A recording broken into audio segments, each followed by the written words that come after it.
안녕하십니까. 저는 파라과이 목장의 박유진입니다. 저는 어릴 때 교회에 다니시던 할머니를 따라 교회에 다니기 시작하였습니다. 그러나 할머니께서 연세가 드시고 저와 따로 떨어져 살게 되면서 교회를 나가지 않게 되었습니다. 가끔 힘들거나 어려운 일이 생기면 속으로 하나님을 찾으며 기도를 하기도 했지만 그마저도 커가면서 세상 삶에 젖어 제 마음속에서 점점 주님이 잊혀져 갔습니다. 자라면서 종종 주변 사람들의 전도를 받아보기도 했습니다.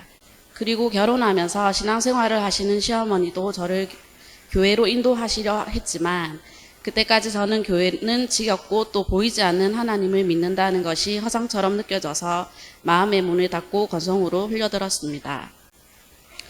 그러다가 아들 준우가 태어나게 되었고 준우의 미래를 걱정하던 와중에 수영로 교회에 다니고 있는 친한 친구를 통해 다시 전도를 받게 되었습니다. 그 친구는 저에게 어릴 때부터 교회에 다니는 아이들이 사춘기를 평탄하게 잘 넘긴다면서 교회가 부담스럽다면 우선 사랑방 모임에 가보지 않겠냐며 권했습니다. 저는 친구의 말이 그럴듯하게 들렸고 친구와 함께 참석하게 된 사랑방 모임은 처음엔 호기심으로 나중엔 위로받는 기분으로 또 가끔은 의무감으로 2년 가까이 다니게 되었습니다. 수영로 교회가 멀다는 핑계로 교회에 다녀야겠다는 결심이 서지 않고 있을 때쯤에 친한 지인인 김세원 자매님의 권유로 일신교회에 오게 되었습니다. 사실 저는 매 주일마다 교회에 나온다는 것이 많이 부담스러웠습니다. 그래서 내가 시간 날 때 마음이 내킬 때에만 나오리라고 마음먹고 있었습니다. 그런 제 마음을 아셨는지 어느 날 꿈에 예수님께서 나오셨습니다. 예수님께서는 사람들에게 둘러싸여 계셨는데 점점 제 쪽으로 다가오셨습니다. 마침내 제 앞에 오셨을 때 저는 순간 죄인된 마음으로 무릎을 꿇고 예수님, 제가 이제부터 교회에 열심히 다니겠습니다. 그리고 베풀며 살겠습니다 하며 펑펑 울었습니다.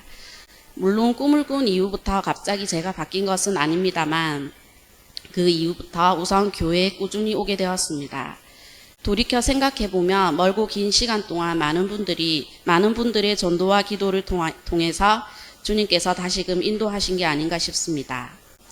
저는 요즘 제가 당연하다 느꼈던 것들에 대해 감사한 마음을 가지게 되었습니다.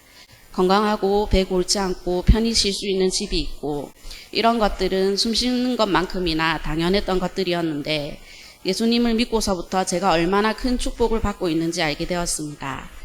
감사함을 느끼니 마음이 당연히 행복해졌습니다.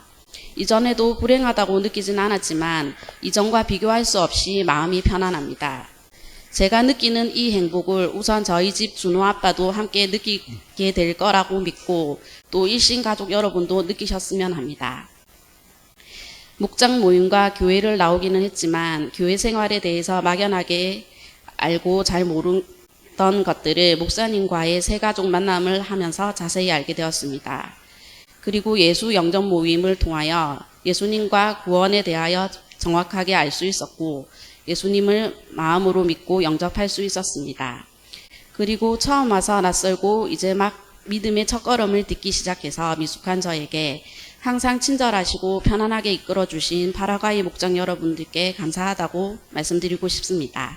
일신가족 여러분 감사합니다.